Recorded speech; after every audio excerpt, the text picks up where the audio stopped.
अस्सलामुअलैकुम प्यारे बच्चों, कैसे हैं आप सब। उम्मीद है कि आप सब खैरियत से होंगे। प्यारे बच्चों, क्या आपको मालूम है कि ज़बर क्या होता है। ज़बर एक अलामत होती है जो हर्फ के ऊपर लगाई जाती है। जब ज़बर हर्फ के ऊपर लग जाता है तो वो हर्फ की आवाज़ को अलिफ की तरह थोड़ा सा लंबा कर देता है। आए देखें कैसे। ये कौन सा हर्फ है?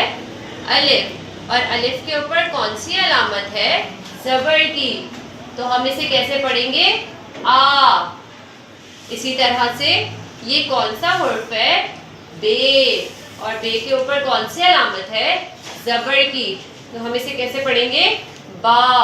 चलिए अब हम इसको पढ़ते हैं। आ, बा, भा, पा, फा, ता, था, ता, ठा, सा, जा, झा, चा, छ, हा, हा, दा, धा,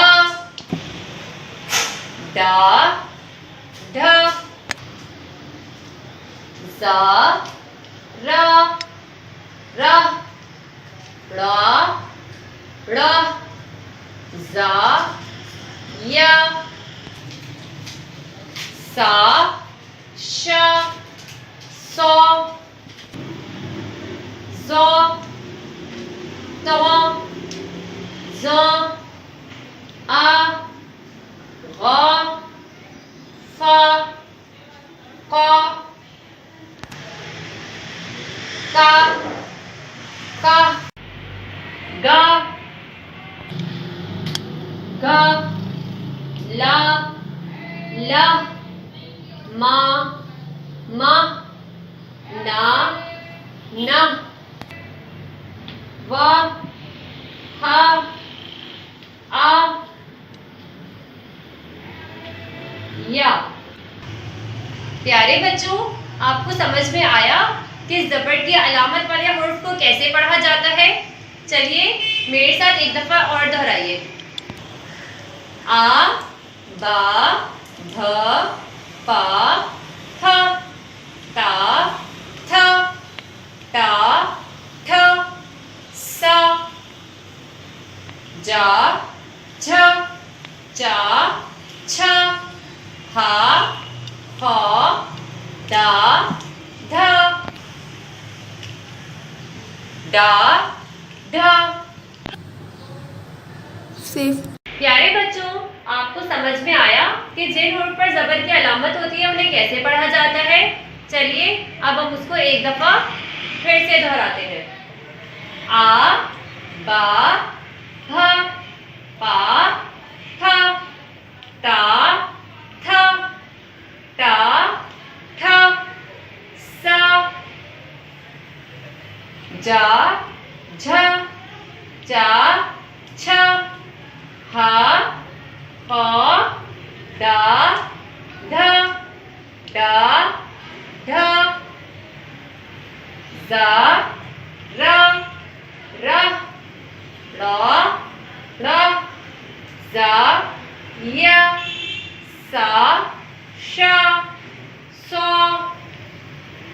ज़ौ, तौ, ज़ौ, आ, ग़ा, फ़ा, क़ा, का, गा, गा, ला, ला, मा, मा, ना, ना, वा, हा, आ, या।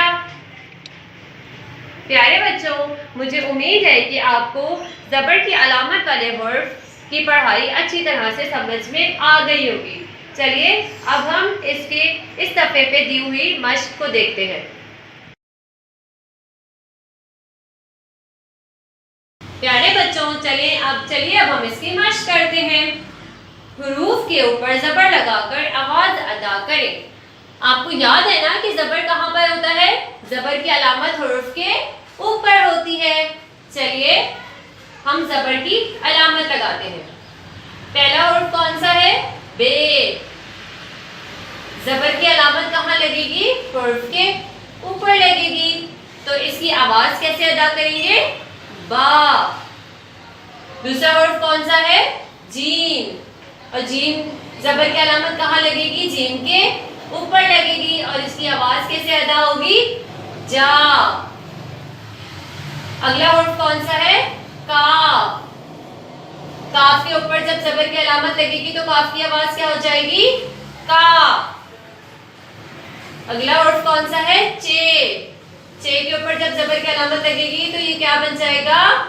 चा। हे। हे के ऊपर जब जबर की अलामत लगेगी तो हे क्या बन जाएगा? हा। मीम। मीम के ऊपर जब जबर की अलामत लगेगी तो मीम की आवाज को कैसे अदा करेंगे? मा। अगला वर्ड देखिए, हे। हे के ऊपर जब जबर की अलामत लगेगी तो हे की आवाज कैसे अदा होगी? हा। अगला वर्ड क्या है? कॉफ। कॉफ पे अब हम जबर की अलामत लगाएंगे। और जबर की अलामत कहाँ लगती है? आपको मालूम है ना, जबर की अलामत हुरूफ के ऊपर लगती है। तो ये इसकी आवाज कैसे अदा होगी? कॉफ। अगला हुरूफ क्या है? सौद। और सौद के ऊपर जब जबर की अलामत लगती है तो क्या इसकी आवाज कैसे अदा करते हैं? सौ। शीन। शीन के ऊपर जब जबर की अलामत लगाएंगे तो शीन की आवाज कैसी हो जाएगी? शा। तोए। तोए के ऊपर जब जबर की अलामत लगाएंगे तो तोए की आवाज कैसे अदा होगी? तो। जोए। जोए के ऊपर जब जबर की अलामत लगाएंगे तो जोए की आवाज कैसे अदा होगी? जो। रे। रे के ऊपर जब जबर की अलामत लगाएंगे तो रे की आवाज कैसे अदा होगी? रा। डाल के ऊपर जब जबर की अलामत लगाएंगे तो डाल की आवाज कैसे अदा होगी? डा। आइन। आइन के ऊपर जब जबर की अलामत लगाएंगे तो आइन की आवाज कैसे अदा होगी? आ। पे। पे के ऊपर जब जबर की अलामत लगाएंगे तो पे की आवाज कैसे अदा होगी? पा। अलिफ। अलिफ के ऊपर जब जबर की अलामत लगाएंगे तो अलिफ की आवाज कैसे अदा होगी? आ। वाव।